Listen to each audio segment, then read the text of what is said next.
Estamos ahora mismo a 3 puntos del Real Madrid en la clasificación, en un buen momento, con buenos resultados anteriores y bueno, pues en este caso pues con la gente muy animada, el público con nosotros como siempre, pero bueno, visto la clasificación pues mucho más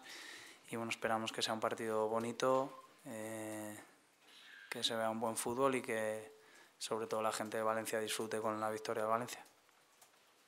Sí, David, supongo que tú también serás de los que piensas que es mejor que el Madrid no juegue en Cristiano ni Kaká el sábado. Bueno, está claro que cuando acabe el partido,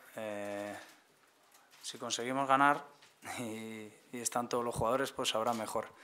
Pero en este caso, pues bueno, lo que venimos diciendo todos, ¿no? Contra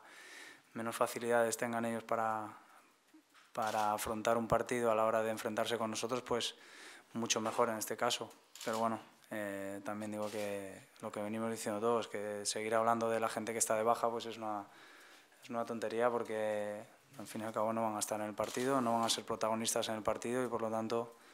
se van a echar mucho de menos porque si estuvieran ellos también Silva, pues sería un partido mucho mejor porque habría más jugadores,